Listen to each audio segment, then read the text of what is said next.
네, 이어서 우리 5주차 2강 진행하도록 하겠습니다. 피보험 이익에 대해서 우리가 심도 있게 수업이 진행이 됐죠.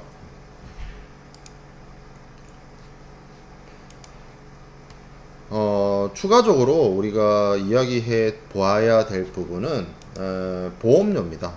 보험료는 제가 분명히 그 얘기를 했어요. 보험 금액.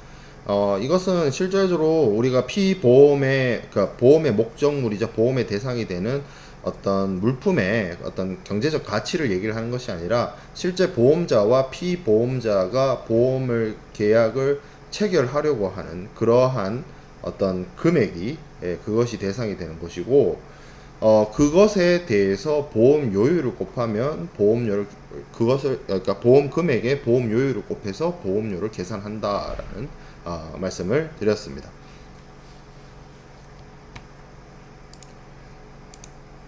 그래서 그 보험료에 대해서 우리가 좀 살펴보려고 해요.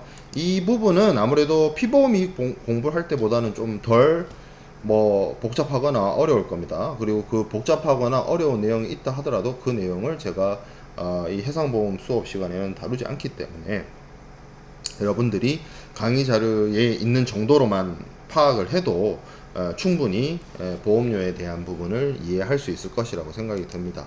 자, 보험료는 기본적으로 보험자가 피보험자의 위험을 부담하는 것에 대한 대가로서 피보험자가 보험자에게 지급하는 겁니다. 이 정도로 얘기를 했으니까 아마 보험료와 보험금이 헷갈리지는 않을 거예요. 요금이라고 했습니다. 그렇기 때문에 피보험자가 보험자에게 지급하는 것이다. 그리고 이 보험료는 기본적으로 보험 계약을 체결할 때 확정되어야 됩니다. 추가적인 특약을 하거나 위험의 변동이 있어가지고 추가 보험료를 부담을 하거나 그럴 수는 있지만 기본적으로 원칙적으로는 보험 계약 체결할 때 보험료가 얼마인지가 계산이 됩니다. 그리고 보험료에 대해서 보험 금액에 대한 비율 보험 금액 곱하기 보험 요율이니까 어떤 의미로서 접근을 하면 되는지 여러분들이 파악이 될 것이고요.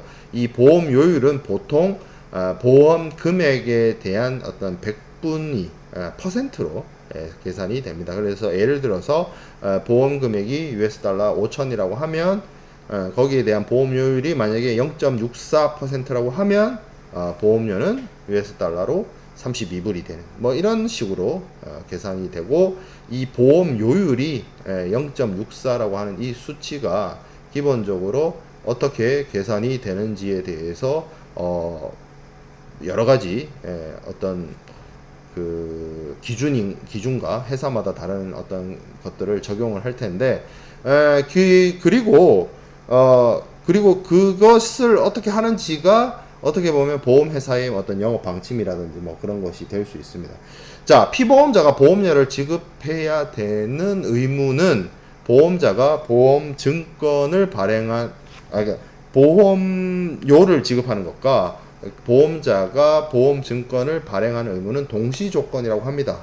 컨커런트 해야 된다라고 얘기를 합니다. 하지만 이거는 이론적인 얘기고 기본적으로 보험 증권 발행보다는 보험료 지급이 더 중요하다라고 계속 강조를 했습니다. 자, 그러면 이 보험료는 어떻게 구성이 되느냐를 놓고 봤을 때 순보험료와 순보험료에 더해서 부가보험료 이렇게 구성이 됩니다. 이 부가보험료를 더한 부분이 실제로 피보험자가 보험금액에 곱해야 되는 요율로 결정이 됩니다. 자, 그래서 이 순보험료는 기본적으로 이 보험이라는 제도가 메커니즘적으로 잘 돌아가기 위해서 필요한 금액이 될 수가 있어요. 어떻게 보면 피보험자에게 지급하는 보험금의 총액을 엠빵하는 거랑 비슷하다라고 볼 수도 있어요. 정확하게는. 근데 그렇게 하면 보험회사가 제가 그 얘기를 했었지만 땅 파서 장사하는 것도 아니고 직원들 월급도 줘야 되고 주주에 대한 어떤 대금 지급도 주주 배당이라든지 어떤 기업이니까 기업의 어떤 여러 가지 이익이나 이런 것들을 또 실현을 해야 되기 때문에 기업이 경영에 필요한 어떤 사업비가 필요하겠죠. 그래서 그런 것들을 추가하기 위해서는 순보험료에 부가보험료를 더해서 이것을 계산을 한다는 거죠. 당연히 그렇게 생각을 해 볼 수가 있습니다. 자, 그러면 보험료의 종류를 한번 기준을 정해서 살펴보도록 하겠습니다. 경가보험료와 미경가보험료가 있을 수 있습니다. 경가했다, 미경가했다, 이거는 일단 기간과 관련되어 있죠. 그래서 보험자가 일정 기간에 대해서 수령한 보험료의 총액 뭐 이런 것들, 그리고 그 지나간 기간에 대한 어떤 비율만큼의 보험료, 이런 것들을 경과보험료라고 하는 것이고, 미경과보험료는 당연히 지나가지 않은 거죠. 경과되지 않은 보험료를 얘기를 합니다. 그리고 추가보험료도 있습니다. 일단 그 기본적으로 해상보험에서는 기본보험보다도 그 위험의 종류나 물품, 보험 부보의 대상이 되는 물품의 특성이나 이런 거에 따라서 추가해서 붙는 할증 보험료 같은 것들이 있어요. 그래서 뭐 그걸 쉬운 말로는 뭐 특약이라고 하기도 하고, 추가 보험이라고 하기도 하고, 뭐 여러 가지 표현으로 할 수 있지만, 그런 것들은 일종의 에디셔널한 부분이다. 기본 보험료에 더해지는 부분이다. 이렇게 생각을 해보면 되고요. 자, 그 다음에 위험 보험료가 있습니다. 이거는 제가 아까 설명드린 넷 프리미엄, 순 보험료와 동일한 개념이에요. 말 그대로 실제로 사고에 났을 때 그 지급하는 보험금만큼 보험료를 거둬들여서 정말 준비금으로서 이걸 실제 사고 나는 사람들한테 보험금으로 나눠줄 때, 그게 딱 수지상등이 맞았을 때의 기준이 되는 그 보험료가 위험 보험료가 될 거고요. 그리고 수입 보험료가 아까 말씀드렸던 부가보험료, 뭐 혹은 영업보험료, 이런 것들이 되겠습니다. 자, 그러면 보험료라는 게 기업 보험회사 입장에서는 고객들에게 보험을 부보를 하면서 그 하물에, 그 보험 금액에 곱해서 어떻게 보면 적용을 하는 요율을 계산을 해서 보험료를 계산한다까지는 이해를 했어요. 그러면 이제 보험 요율이 중요하겠죠. 이 보험 요율에 계산하는 방식, 이런 것들이 굉장히 중요해집니다. 보험료라고 하는 것은 결국 보험 금액에 보험 요율을 곱하는 것이니까요. 자, 그러면 이 보험 요율은 우리가 여러분들 기억하실지 모르겠는데, 해상보험 시작하기 전이었나? 거의 첫 주차 때 그런 얘기를 했어요. 그 보험회사는 장사를 뭐 하루 이틀 하는 건 아니고, 여러 고객을 상대로 보험을 드는 위험을 부담하는 사업을 하다 보면 뭔가 이게 통계라는 게 잡힐 것이다. 확률의 어떤 계산이 설 것이다. 예를 들어서 뭐 비가 오는 날은 자동차 사고가 많이 난다라든지, 뭐 100명의 고객이 있다라고 하면 실제 사고는 한 몇 퍼센트 날 것이라든지, 그런 것들에 대한 어떤 확률적인 부분, 통계적인 부분이 나타나게 될 것입니다. 그걸 바탕으로, 그러니까 과거의 데이터를 바탕으로, 그 과거의 데이터를 이용을 해서 실제 이제 미래에 체결하게 될, 우리가 보험이라고 하는 거는 미래의 리스크를 매니지먼트 하기 위한 것이죠. 그래서 미래에 체결될 보험 계약에 어느 정도의 위험도를 가지고 있는지를 측정해 볼 수 있다는 거죠. 보험회사 입장에서는 과거의 데이터를 바탕으로. 그래서 쉽게 말해서 과거에 어떤 특정한 품목이거나 특정한 항로에 혹은 특정한 선박에 사고가 자주 일어난다, 빈도가 높다라고 하면 당연히 보험회사 입장에서는 보험금을 많이 지급하게 될 가능성이 높아질 것이고, 그 보험금을 많이 지급하게 될 가능성이 높아지기 때문에 당연히 보험료를 많이 받아야 되겠죠, 고객들로부터. 그러면 당연히 보험료율도 올라갈 수밖에 없다는 거죠. 자, 그럼 보험료율의 종류를 보도록 하겠습니다. 보험료율은 자유요율이 있고 협정요율이 있습니다. 자유요율은 발음이 안 되네요. 프리레이트는 쉽게 말해서 보험회사 자기의 어떤 자기들의 영역이에요. 기업의 어떤 재량과 판단에 의해서 이 보험회사별로 보험료율을 높이 받을 것인가 적게 받을 것인가. 보험료율이 비싸면 보험료가 비싸지기 때문에 고객들이 안 몰리겠죠. 그렇지만 그렇다고 해서 보험료율을 낮추면 고객들은 많이 몰리겠지만, 또 어떻게 보면 보험료율이 낮기 때문에 어떻게 보면 덤핑을 하는 것과 같이 뭔가 수지가 안 맞을 수도 있어요.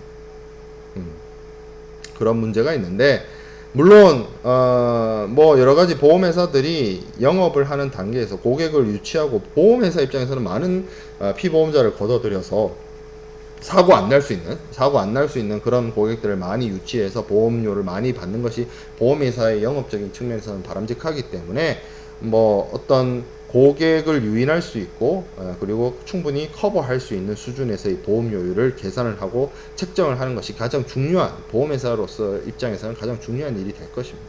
그래서 선박보험의 경우에는 96년부터 그리고 적하보험은 97년부터 제한적인 자유요율 제도를 채택하고 있습니다. 한국은. 그래서 보험회사별로 각각의 보험요율을 정해서 산출을 해서 과거의 데이터를 통해서 산출을 해서 실제 보험 계약에 적용을 하고 있습니다. 자, 그 다음에 협종요율이라는 게 있어요. 이거는 뭔가 협의해서 정했다는 그런 느낌이 들죠. 그래서 기업이 자발적으로 자신의 판단에 의해서 요율을 정하는 것이 아니라 법률이나 법령에 의해서 정부가 뭐 어떻게 보면 정하는 그런 어떤 요율을 따르는 것을 협정요율이라고 합니다. 자, 그리고 전쟁 및 동맹 파업 위험의 보험 요율이 있습니다. 이거는 우리가 뒤에서 해상 손해나 해상 위험에 대해서 공부를 하면 알게 될 텐데, 기본적으로 전쟁 행위, 적대 행위, 그리고 여기서 말하는 동맹 파업이라고 하는 것은 뭐 부두 노동자다라든지 아니면 운송회사들의 어떤 파업, 이런 것들을 의미를 합니다. 이런 것들에 의해서 실제 화물이나 선박에 손상이 발생할 수도 있고 운송에 지연이 발생할 수도 있고 그런 문제들이 야기되는데, 이 전쟁 및 동맹 파업 위험이라고 하는 측면이 왜 중요하냐면, 해상보험에서는 이런 것들로 인해서 발생되는 화물이나 선박의 손해에 대해서 기본적으로 보험자가 면책이 되는 경우가 많이 있습니다. 보통 보험자들이 보험증권이나 보험약관에 전쟁 위험이나 동맹파업 위험에 대해서 발생으로 인해서 발생되는 피보험자의 손해에 대해서 보험자가 보상을 하지 않도록 면책된다는 게, 보험자가 면책된다는 얘기는 실제 사고가 발생하더라도 보험자가 피보험자한테 보상을 해주지 않는다는 것을 의미를 합니다. 그래서 이런 것들이 굉장히 보호되지 않는 그런 어떤 위험이 되는데, 물론 그렇다고 해서 절대 보험이 이런 전쟁 위험이나 동맹파업 위험을 절대 보호해주지 않고 나 몰라라 하느냐, 그건 또 아니에요. 기본적으로는 전쟁 위험이나 동맹파업 위험에 대해서 보험회사가 커버해주지 않는 것은 맞지만, 제가 앞서 얘기했던 것처럼 추가적인 부가 보험료를 낸다면 특약으로서 이런 전쟁 위험이나 이런 것들을 보험회사가 커버해주기도 합니다. 뭐 잘 안 해주려고 하겠지만, 그럴 때 이 전쟁 위험이나 동맹 파업 위험으로부터 보험자의 보호를 받고자 하면 일반적인 그냥 기본적인 경우보다는 아무래도 보험료를 더 많이 내야 될 겁니다. 그래서 그렇게 더 많이 부담해야 되는, 전쟁 위험이나 동맹 파업 위험에 대해서 더 많이 부담해야 되는 보험료를 계산하기 위한 요율이 이 전쟁 및 동맹 파업 위험의 보험료율이 되겠습니다. 자, 그 다음에 선박보험의 보험료율. 선박보험은 우리가 사이즈가 다르다고 제가 누차 강조를 했습니다. 화물에 대해서 생각할 부분이 아니라, 자동차랑은 또 비교해 볼 수 있는 부분이 아니라 엄청난 사이즈와 엄청난 경제적 가치가 있는 물건이, 이 물건이라고 표현하기가 좀 그렇네요. 선박보험인데, 이 선박보험에 대해서는 기본적으로 이 잘 계약이 상대적으로 이루어지지 않아요. 왜냐하면 해상에서 운행되는 대형 컨테이너선들이나 뭐 벌크선들이나 유조선들이 뭐 전 세계의 자동차 수만큼 있지는 않겠죠. 전 세계의 비행기 숫자만큼 있지는 않겠죠. 그렇게 많이 있지는 않습니다. 그렇기 때문에 이런, 그리고 선박보험 자체가 연간보험으로서 1년 단위로 그 기간보험을 들기 때문에 보험 계약 그 건수 자체로 놓고 보면 적하보험하고 절대 비교할 수가 없는 숫자예요. 하지만 이 개별 보험 계약 건당으로 치면 엄청난 큰 규모의 보험 계약이기도 합니다. 그렇기 때문에 뭐 여러 가지 그러니까 뭐 그런 경우 있어요. 이 보험 계약과 관련해서 뭐 중개인 같은 사람들 있죠. 브로커. 한국에도 뭐 그런 브로커들이 있는데, 그런 사람들의 경우에는 그 선박보험 같은 경우에 선박보험과 관련된 계약을 1년에 한 두세 건만 하면 충분히 뭐 자신의 1년 연봉 그 이상을 일반 뭐 대기업에 다니는 직장인들이 벌어들이는 수익을 뭐 계약 한 건, 두 건으로 벌어들일 수 있을 정도로의 큰 규모이기 때문에 굉장히 복잡하게 고려해야 될 사안들이 많이 있습니다. 선박보험에 있어서는. 그래서 선박보험의 보험료율은 그 계약 건수가 많진 않지만 한번 하게 되면 아주 큰 규모의 보험 계약이기 때문에 선박의 여러 컨디션이나 상황이나 이런 것들을 충분히 고려해서 보험료율을 산정을 합니다. 자, 그러면 보험료율을 산정할 때는 그냥 막 하면 되느냐? 그건 아니에요. 그건 아니고 보험료율을 산정하는 기본 원칙이 있습니다. 그것은 첫 번째로 공평성이고요. 뭐 누구는 뭐 더 많이 받고 누구는 적게 받고 그렇게 하면 안 되고요. 그리고 충분해야 됩니다. 여기서 말하는 충분성은 보험자가 피보험자들로부터 보험계약자로부터 보험료를 받아가지고 일종의 위험준비금 같은 걸 만든 것이죠. 그리고 그 위험준비금으로서 실제 사고가 발생한 피보험자에게 충분히 보상이 가능해야 된다는 거죠. 그게 안 되면 보험회사 망하는 거예요. 보험회사 망하는 거고 이 보험이 존재할 이유가 없어지는 거예요. 자, 그렇다고 해서 보험료를 무조건 많이 받아야 되느냐? 그것도 아니에요. 적당해야 돼요. 어떻게 보면 충분히 그러니까 보험료를 적게 받아도 안 되고 너무 많이 받아도 안 되는 거예요. 충분성과 적정성. 적정하게 받아야 되고 충분하게 받아야 된다. 이게 참 양립하기 어려운 말인데 그 어느 정도를 잘 찾아서 영업을 하고 보험 계약을 체결하고 고객들로부터 보험료를 받고 그리고 실제 사고 난 고객들한테 보험금을 지급하는 것이 어떻게 보면 전 세계에 많이 있는 그 보험회사들의 어떤 화재보험이나 손해보험을 지급하는 보험회사들의 숙명 같은 거. 자, 그 다음에 보험료율은 좀 스테이블 해야 됩니다. 이게 뭐 무슨 뭐 널뛰기 하고 뭐 국제 시세 유가처럼 뭐 왔다 갔다 이러면 주가 변동하듯이 그렇게 하면 이게 뭐 감이 안 잡혀요. 계약이나 이 산업 보험이 어떻게 보면 금융업으로 중에서도 굉장히 큰 포션을 차지하는 부분이 이 보험업인데 이 산업군 자체가 유지되기가 어렵습니다. 보험료율이 그런 식으로 널뛰기를 하면. 그리고 보험료율은 이용하기 편리하게 심플해야 돼요. 단순해야 됩니다. 그리고 이것 또한 신축해야 됩니다. 그러니까 이게 신축성하고 안정성이 좀 이것도 상충되는 말인데 어떤 물가라든지 국제적인 시세라든지 뭐 이런 것들을 충분히 반영을 해서 조정을 합니다.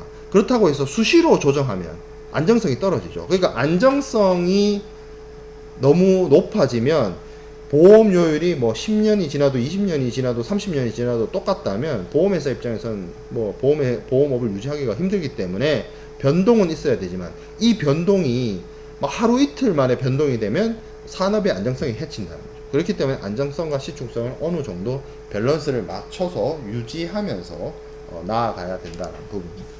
자, 그러면 보험료율을 산정할 때 중요한 요소들은 어떤 것들이 있느냐? 기본적으로 제일 중요한 건 보험 조건입니다. 뒤에서 공부하게 될 뭐 협회 적하 약관이라든지 이런 것들에 따라서 그리고 협회 적하 약관은 기본적인 사안이고 실제로 보험 계약을 체결하는 당사자들은 여러 가지 특약을 통해서 보험료를 추가로 부담을 하거나 하기 때문에 어떠한 보험 조건을 선택하는지가 보험료율을 산정하는 데 있어서 굉장히 중요한 요소가 될 수 있습니다.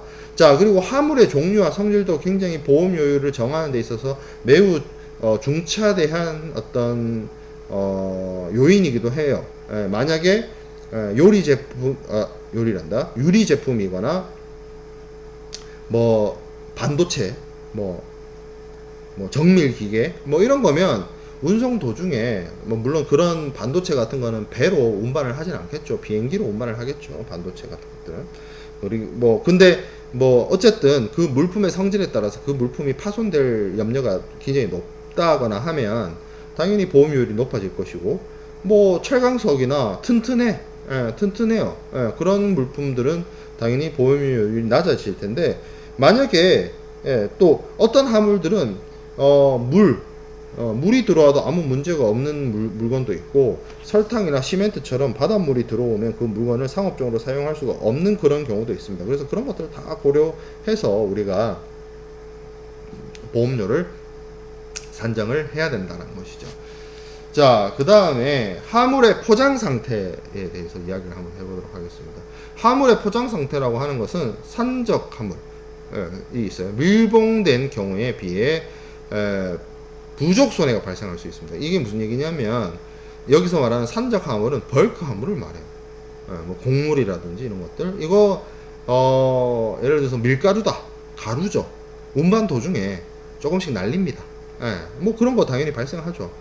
그렇기 때문에 그런 것들, 어떤 이 벌크 화물의 포장을 어떻게 했느냐, 운반을 어떻게 했느냐가 보험료를 산정하는 데 있어서 어떤 중요한 요소가 될 수도 있고요. 화물의 적부 방식, 예를 들어서 갑판에 해상 운송을 하는데 선박의 갑판 위에 화물을 적재했다. 바닷물에 실려 내려갈 수 있잖아요. 위험하죠. 그렇죠? 컨테이너에 보관하면 화물이 외부적인 충격으로부터 안전하겠구나. 뭐 그러면 보험료가 낮아질 것이고, 그런 것들이 화물이 어떻게 운반되고 있고, 화물이 어떻게 적부되어서 이 화물의 운송 도중에 파손 여부가 가능성이 높은지 가능성이 낮은지, 이런 거에 따라서 보험료는 변동되거나 변화할 수가 있다는 거죠.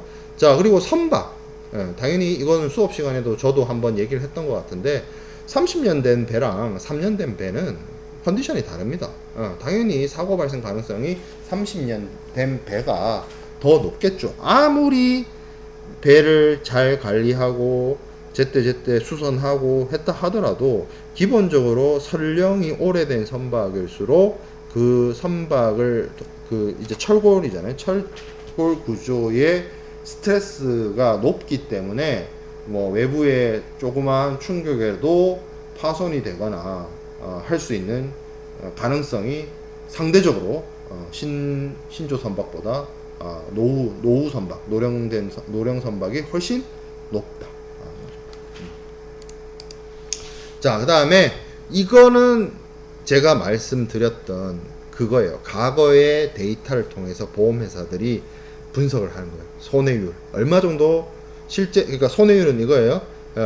예를 들어서 100명의 보험계약, 100개의 보험계약을 체결했을 때 여기서 사고가 발생 나는 것은 몇 퍼센트냐, 뭐 이런 것들을, 그리고 전체로 보면 그 전체 보험회사 입장에서 전체 보험계약의 손해율을 계산을 하면 큰 그림은 그려질 수 있을지언정 실질적인 손해율을 구할 수가 없습니다.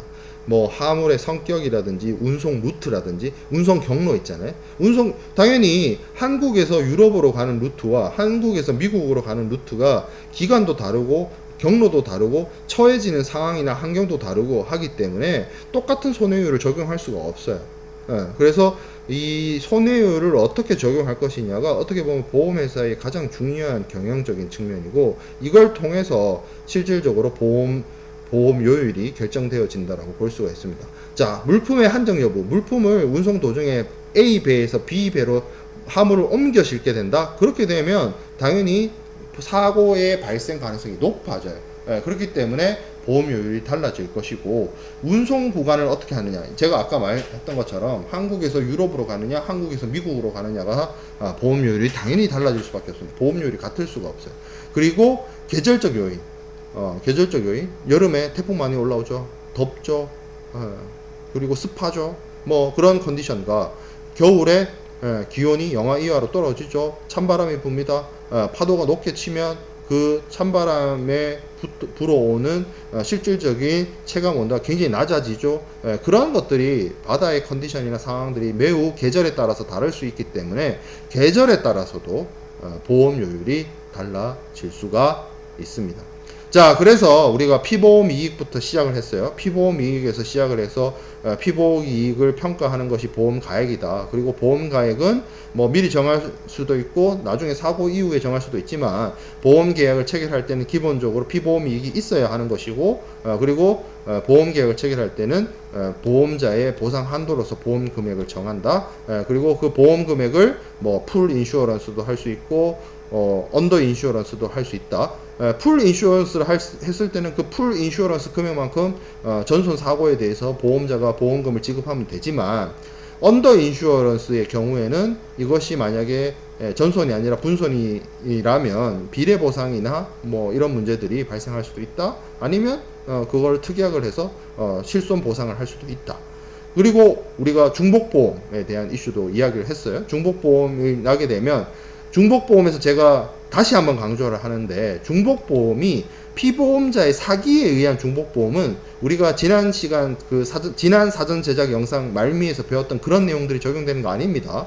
그냥 그거는 보험계약 자체가 무효가 될 수 있어요. 사기에 의한 중복보험은. 근데 사기에 의한 중복보험은 아니야. 보험계약 체결할 땐 제대로 했는데 뭐 여러 가지 외부적인 요인이든 어떤 요인이든 뭐 가치가 감소했든 자연적으로 감소했든 외부 요인에 의해서 감소했든 지금 현재는 보험 가액이 보험 금액보다 낮아지는 상황이 발생했어요.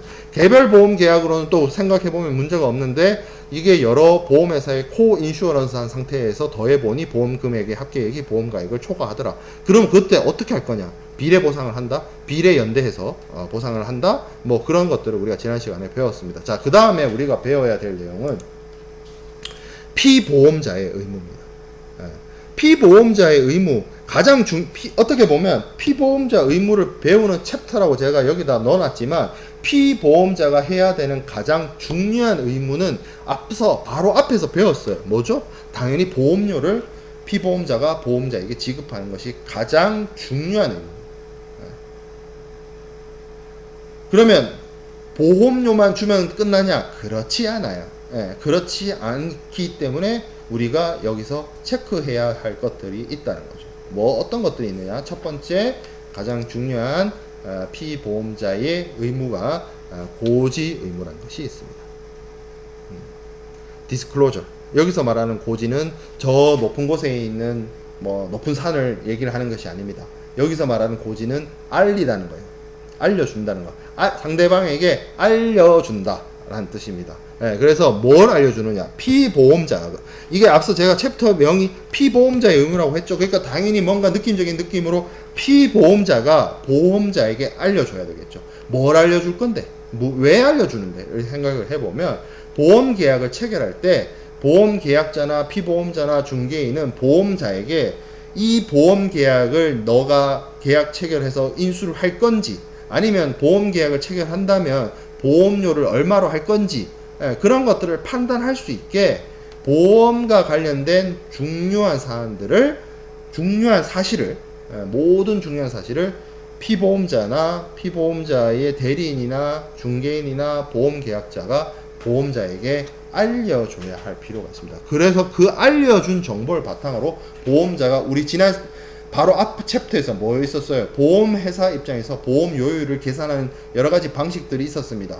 뭐 사고, 뭐 보험 조건이나 뭐 아니면 손해율이나 뭐 물품의 컨디션이나 뭐 이런 것들을 복합적으로 종합적으로 고려해서 보험 요율을 산정을 하기 때문에, 보험 요율을 산정하는 기초가 되는 중요한 정보들, 중요한 사실들을 보험자가 미리 알고 있느냐? 보험자가 미리 알 수가 없죠. 왜냐하면 보험자는 자기가 직접 무역 거래를 하는 당사자가 아니죠. 실제 무역 거래를 하는 당사자는 피보험자이거나 보험 계약자입니다. 그렇기 때문에 보험 계약자나 피보험자가 자기가 알고 있는, 보험자가 보험 요율을 계산하기 위한 필요로 한 중요한 정보들을 보험 계약자와 피보험자가 알고 있기 때문에, 그것을 보험 계약 체결 전에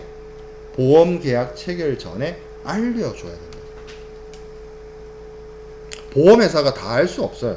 보험에 부과하는 물품의 컨디션이나 이런 것들을 보험회사는 다 체크하거나 다 알 수가 없기 때문에 그렇습니다. 그렇기 때문에 피보험자나 보험자가 알려줘야 된다. 그래서 MIA 제 18조에 18조 1항에 이러한 내용이 있습니다.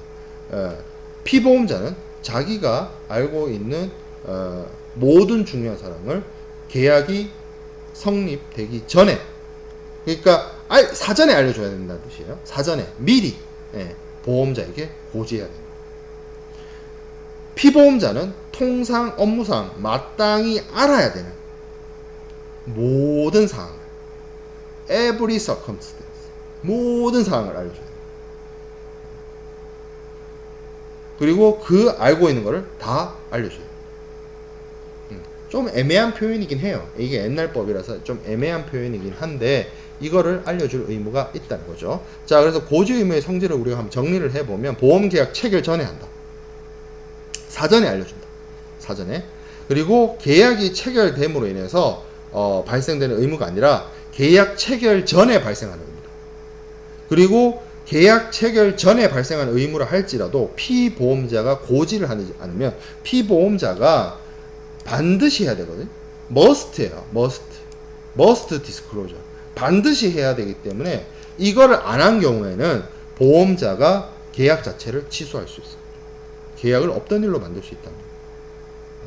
그래서 고지 의무는 되게 특이한 것이 뭐냐면 보험 계약 체결 전에 해야 되는 것이고 보험 계약이 그러니까 이게 왜 특이하냐면 우리가 사인과 사인 간의 계약이라고 하는 것은 계약을 체결해서 계약이 성립됐을 때 계약의 효력을 발효된다라고 얘기를 하거든요. 근데 고지 의무는 계약을 체결을 하기 전에 하는 거예요.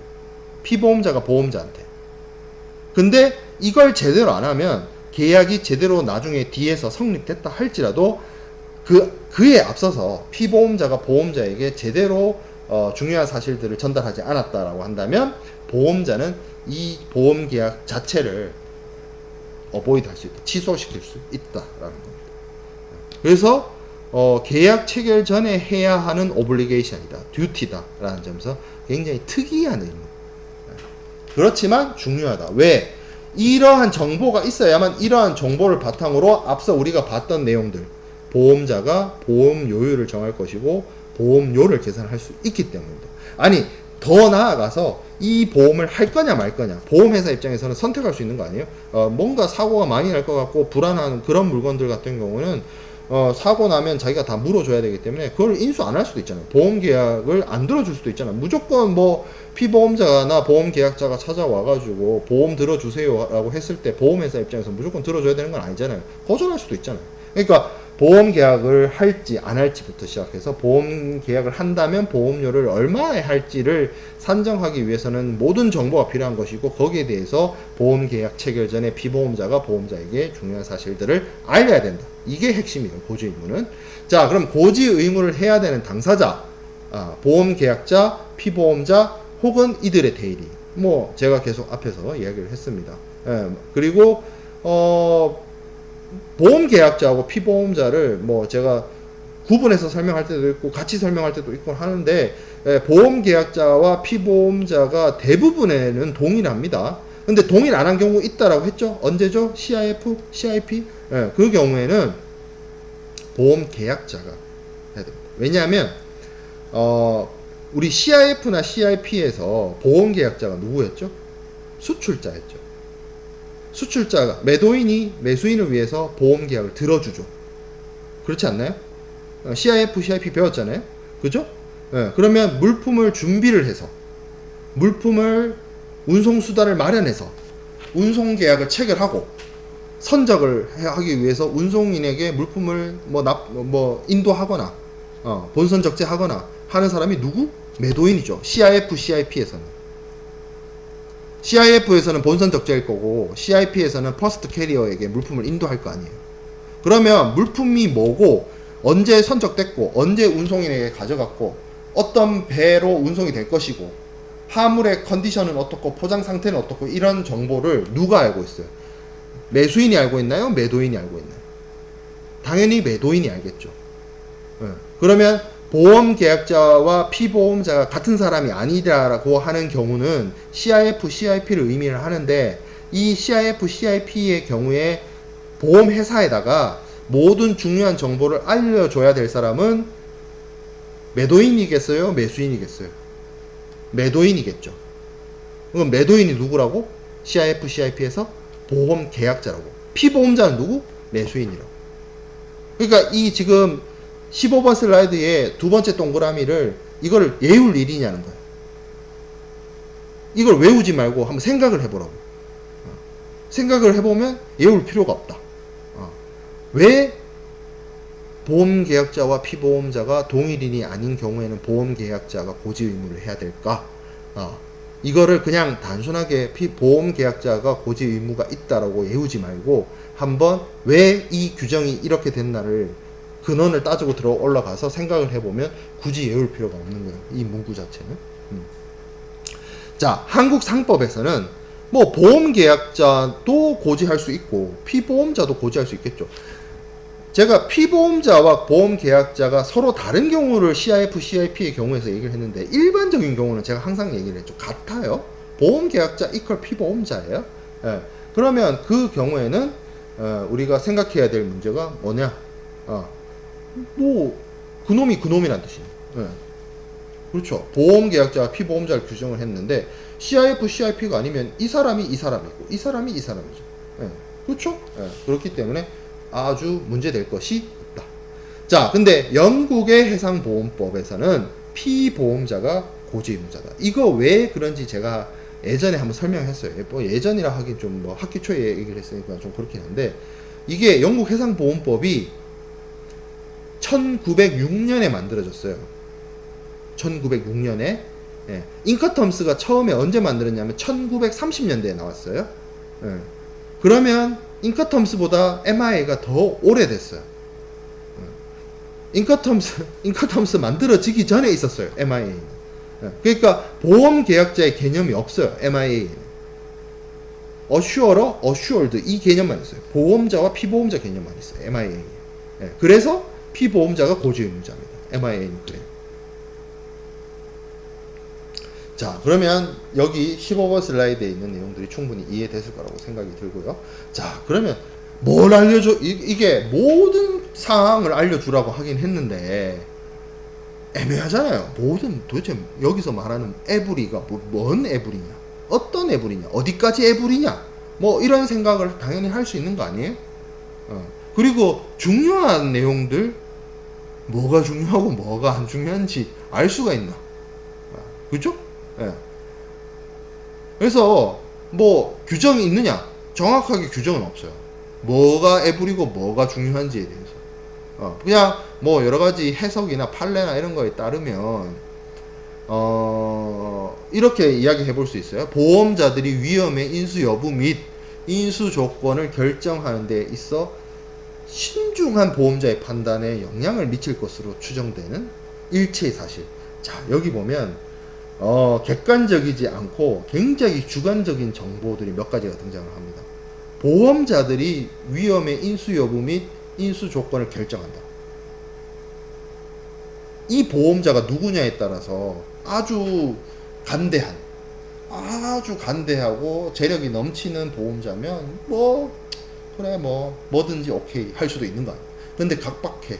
뭐 크게 여유가 없어. 자본도 부족해. 그런 보험자라면 굉장히 깐깐하게 인수 여부나 조건들을 따지지 않겠어요? 그러니까 이거 첫 번째 줄부터 뭔가 주관적이 들어가. 두 번째, 신중한 보험자의 판단이래. 이게 뭔가 어떤 기준을 세우기가 힘들어서 보험자가 굉장히 신중한 사람이다. 진중한 사람이다. 좀 다른 말로 우리가 왜 보수적이다.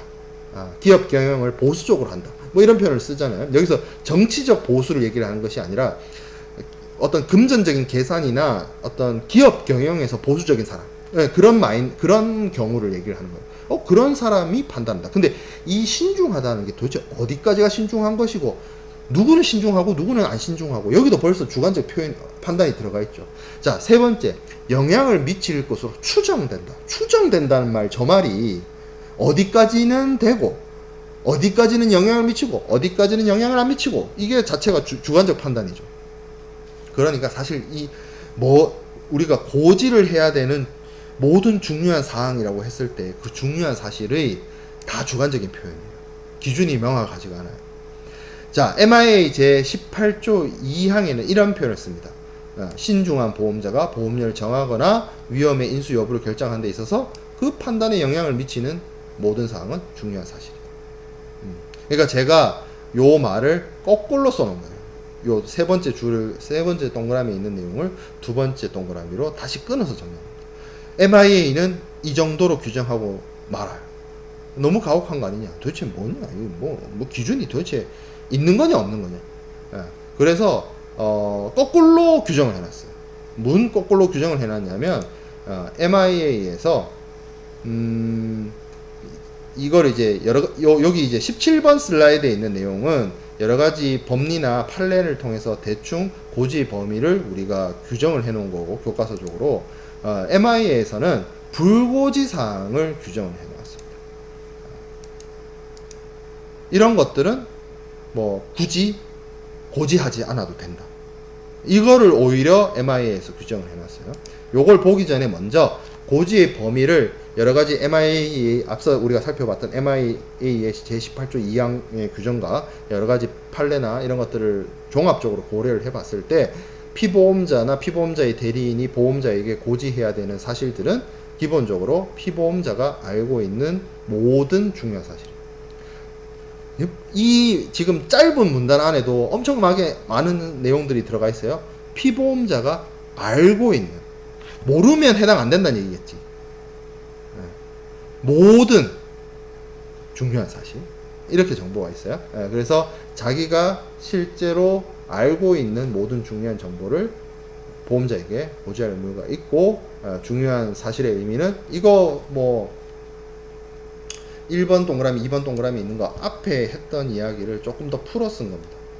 그래서 보험 계약의 인수 여부나 보험료 산정의 합리적인 판단에 영향을 미치거나, 아니면 뭐 거꾸로 반대로 생각해 보면 또 이 동그라미 2번에 있는 내용이 맞는 말일 수도 있어요. 만약에 그걸 알고 있었으면 어떤 정보가 있어요. 보험 목적물에 대한 정보가 있는데 이 정보를 보험회사가 몰랐어. 근데 보험계약을 체결했어. 근데 보험회사가 나중에 그 얘기를 하는 거죠. 이 정보를 알고 있었다면, 미리 내가 전달받았다라고 한다면 보험계약을 체결하지 않았을 것이다 라고 한다면 굉장히 이게 중요한 정보가 되는 거예요. 그래서 이 중요한 정보를 피보험자가 보험자에게 알리지 않았다면 그게 문제가 될 수 있는 거죠. 그런 식으로 우리가 반추해서 어떤 사안을 피보험자가 보험자에게 고지해야 되는지를 추정을 해볼 수 있습니다. 자, 그리고 피보험자가 당연히 알고 있을 걸로 추정되는 모든 중요한 사실입니다. 알고 있는 거 말고 당연히 알고 있을 것으로 추정된다. 이게 어다르고 아다르고 하는 건데, 이거는 피보험자가 알고 있는 거다 라고 생각해 볼 수 있고, 이번에 피보험자가 당연히 알고 있을 거로 추정된다. 이게 정말 애매하죠. 이런 표현을 다른 데서는 또 이렇게도 쓰기도 해요. 피보험자가 모를 수 없다. 뭐 이런 표현을 쓰기도 해요. 모를 수가 없다. 알고 있는 게 너무 당연하다. 뭐 이런 표현을 쓰는데, 이거조차도 제가 앞에서 강조한 것처럼 굉장히 추상적인 말이 맞습니다. 그래서 사실 이렇게 비즈니스를 하면 안 돼요. 최근에 제가 영국 축구를 좋아해서 축구 이제 프리미어 리그를 보는데 그런 일이 있었어요. VAR을 하는데 온사이드야. 축구선 이제 리버풀의 공격수가 선을 넘지 않았어. 근데 부심이 깃발을 들죠. 옵사이드다. 그래서 주심이 VAR 체크를 하라고 VAR 심판한테 얘기를 합니다. 그러니까 VAR 심판이 너무나 당연하게 명백하게 그림상으로 카메라상으로 온사이드거든. 온사이드 맞? 근데 이거를 정확하게 말로 온사이드다 라고 얘기를 안 하고 체크, 그냥 체크했다, 퍼펙트하다, 뭐 이런 표현을 썼어요. 그러니까 퍼펙트하고 체크 피니시, 이런 체크 피니시들 하니까, 그러면 그 주심이 부심이 옵사이드 깃발을 들었는데 그게 퍼펙트하다는 거구나, 완벽하다는 거구나, 체크를 했다는 거구나 라고 판단을 해서 온사이드였음에도 불구하고 서로 소통을 잘못해가지고 옵사이드가 돼버렸어요. 뭐 여러분들 축구 좋아하는 분들은 스포츠 뉴스나 이런 데서, 실제 그 경기를 손흥민 선수가 뛴 경기였으니까 실제 경기를 본 친구들도 있을 거고, 스포츠 뉴스로 접했던 분들도 있을 건데 어이가 없는 거거든요, 사실은. 이게 쉽게 말하면 그러니까 주심은 그렇게 생각했겠지. VAR 심판이 부심이 옵사이드 깃발을 들었으니까 내가 너한테 묻는 거는 이게 옵사이드인 걸 묻는 거야? 라고 한 건데, VAR 심판은 카메라를 들여다보고 온사이드를 묻는 거구나 이렇게 착각을 하고 거꾸로 생각해요. 굉장히 그러니까 이게 뭐 이 법을 가리키는 뭐 국제법과 국제 규칙을 가리키는 제 입장에서도 되게 애매한 표현이에요. 이런 것들은 결국에는 문제가 될 수밖에 없고 어떻게 해석하느냐에 따라서 당사자들의 견해나 생각이 다를 수밖에 없고 그러면 어떡하겠어요? 견해와 생각이 다르면 이제 법원에서 만나야가 되겠죠. 그러면 뭐 다툼이 일어날 것이고 법원의 판사님들의 판단을 요하는 장면까지 상황까지 가게 될 수밖에 없는 거죠. 그래서 이걸 해결하기 위해서 뒤에서 이야기하게 될 인슈런스 액트에 대한 개정이 이루어지게 됩니다. 자, 그러면 제가 MIA에서는 오히려 역으로 고지를 해야 되는 사항들에서 명확하게 설명하지 않으니까 불고지 사항은 뭔데로 설명이 귀결돼요. 첫 번째, 위험을 감소시키는 일체사항. 위험을 증가시키면 보험회사가 알아야겠죠. 보험 목적물의 위험이 증가되는 사안이에요. 그러면 보험회사가 그 위험을 부담하는 사람이기 때문에 리스크를 떠안는 사람이기 때문에 그러한 사실들을 알아야 되는데 이건 반대로 위험이 줄 수 있는 사안이에요. 그거는 굳이 뭐 알려줄 필요가 있냐. 뭐 사고 안 나면 좋지. 보험회사 입장에서는 사고 안 나서 좋고 피보험자 입장에서는 내 물건 안전하니까 좋고 그렇죠. 뭐 그래서 그런 것들이 실제로 어떤 케이스를 얘기를 합니까? 예를 들어서 뭐 어떤 설비를 추가를 했다라든지 안전 장비를 설치를 했다라든지 아니면 원래 계획보다 안전한 항로로 운항을 하게 되었다든지 뭐 등등등 그런 사안들이 위험을 감소시키는 일체의 상황이 될 수 있고요. 두 번째, 보험자가 이거 여기 주어 중요해요. 제가 위에는 뭐였어요? 이거 앞에 P가 붙었어요. P 예. insured, assured. 근데 18번 슬라이드는 보험자가 알고 있는 거예요. 그러니까 보험자 네가 이미 알고 있어. 알고 있는 거야. 굳이 왜 말해? 뭐 제가 아까 그 영국의 프리미어 리그 심판들 얘기를 했지만 이거는 진짜 소통을 잘못해서 낸 케이스고 왜 우리 일상생활에서 내가 너무나 당연히 알고 있는 거를 누가 옆에 와가지고 자꾸 반복해서 알려주면 짜증나잖아. 왜 그래? 뭐 날 바보로 취급하나? 내가 그것도 모를까봐? 약간 그런 생각 들잖아요. 예, 그러니까 그거는 보험회사 입장에서는 굳이 안 알려줘도 돼 이런 거예요. 예, 그래서 뭐 그런 것들이 실제로 어떤 것들이 있느냐, 예를 들어서 어떤 특정한 국가의 법이라든지 아니면 일반적인 그 무역 거래를 하는 당사자들 사이에서 널리 알려져 있는 뭐 상간습이라든지 이런 것들은 굳이 보험회사한테 얘기를 안 해도 보험회사가 원데이 투데이 장사하는 것도 아니고 당연히 알고 있다, 미리 알고 있다 이거예요.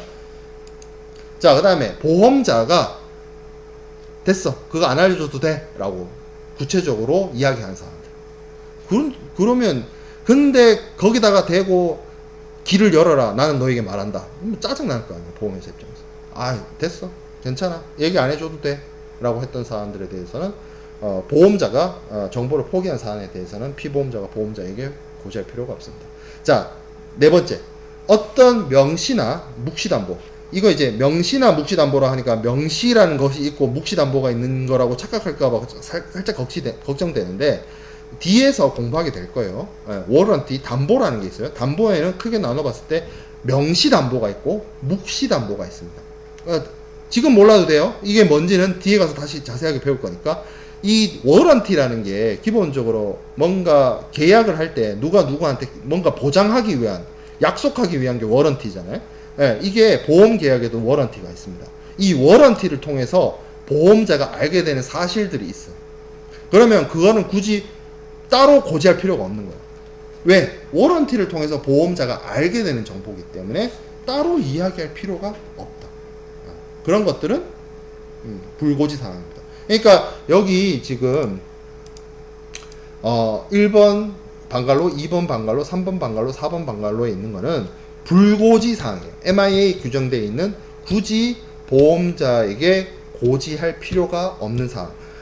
고지할 사항에 대해서는 이런 추상적이고 주관적이고 애매모호한 표현으로 써놨어요.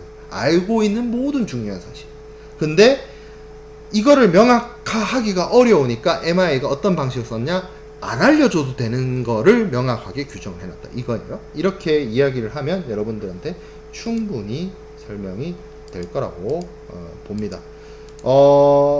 추가적으로 이제 고지의 시기에 대한 부분인데 요 뒷부분은 우리가 10일 날이 되겠네요. 10일 날 오프라인 수업 때 만나서 수업을 진행하도록 하겠습니다.